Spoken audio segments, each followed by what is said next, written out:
The new project. 2 pieces of full-size railway line, 8 feet long, 3 feet apart. I'm going to turn them into a set of Harrows, or some would say a Smudger.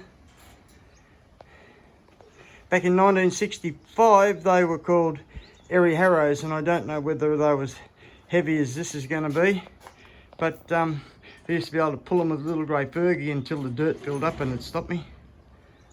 Well, I started to drill this with a high-speed steel annular cutter, but did no good. So I now have a tungsten tipped cutter on the way. Wondering what that rod is?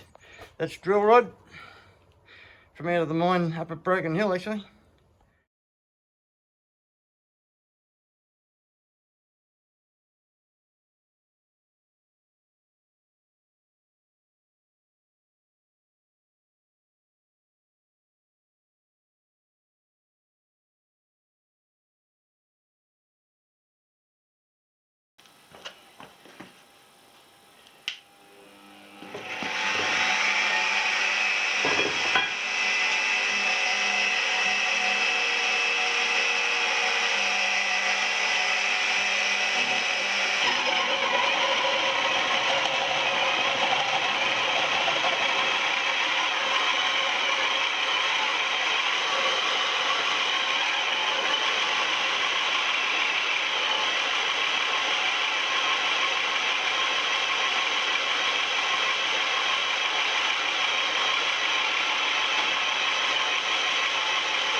The mag drill was too wide in the base of the magnet to fit between the slot in the railway line here, so I had to get a bit of mild steel. This is 6mm thick.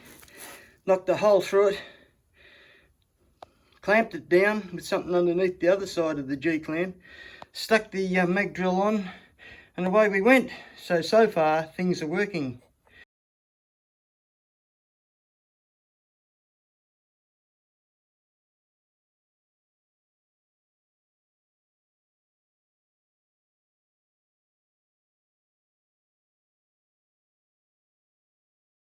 Well, I've tacked it up.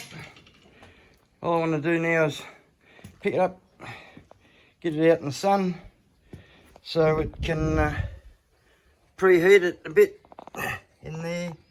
Just tacked.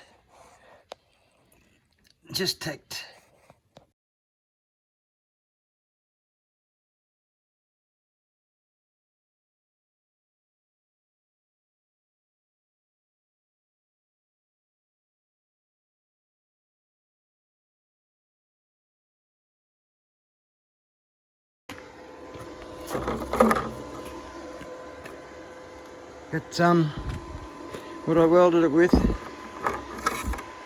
Yes, the magic weldable rod. Weld any weldable steel or combination thereof.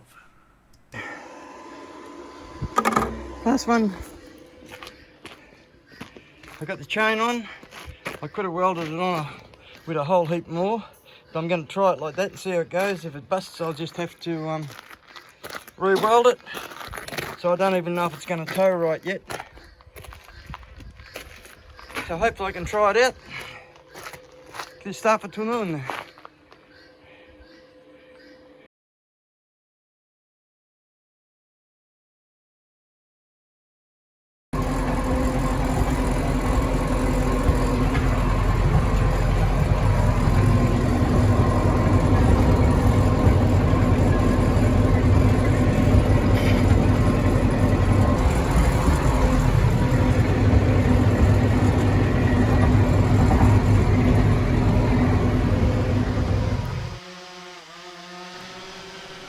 I dragged Harrows around this paddock a couple of times, First time I went around, things were dry and then it rained, so I went around again just to see what had happened.